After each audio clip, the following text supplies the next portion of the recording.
মাশাআল্লাহ, মারহাবা। এত সুন্দর করে ইমানে মুজমাল পাঠ করে শোনালেন।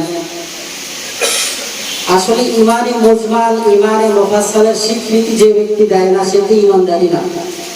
আর যে ব্যক্তি ইমানদার না তার কোনো আমলও আল্লাহ পাকের কাছে গ্রহণযোগ্য হয় না। আসলে দেখেন, আশেপাশে প্রত্যেকটা জায়গায়, প্রত্যেকটা গ্রামে মাদ্রাসা আছে। আমাদের জয়নগরে মাদ্রাসা আছে, আমাদের খামারগান্ডিতেও মাদ্রাসা আছে। বাকি আমরা ওলামায়ে কেরাম আবার নতুন করে মাদ্রাসা করলাম কেন?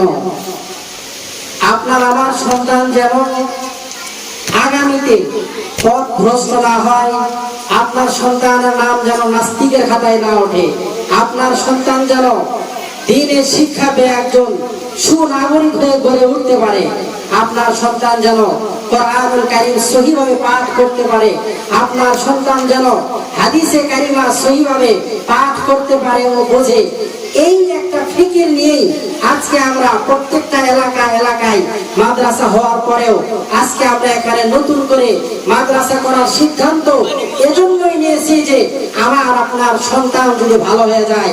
আমরা একটা স্লোগান শুনি যে দেশ বাঁচাও, সমাজ বাঁচাও, এগুলো পরে আগে আপনি আপনার সন্তানকে বাঁচান। আপনার সন্তানকে যদি আপনি বাঁচাইতে পারেন তাহলে দেশ, সমাজ, রাষ্ট্র সবকিছু এমনিতে বেঁচে যাবে। এর আগে আমার আপনার একটা মূল দায়িত্ব, সেই দায়িত্বটা হলো আপনি আপনার সন্তানকে বাঁচান, আপনি আপনার সন্তানকে দ্বীনের শিক্ষায় শিক্ষিত করুন। এই আশা নিয়েই আজকে আমাদের এই পথ চলা। আজকে এখান থেকে শুরু হবে।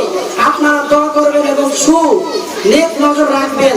আল্লাহ পাক যেন, আমরা হয়তো আজকে আছি, আগামীতে থাকবো না, আল্লাহ পাক যেন এই প্রতিষ্ঠানটাকে কিয়ামত পর্যন্ত কায়েম ও দায়েম রাখেন। সকলেই বলি আমিন।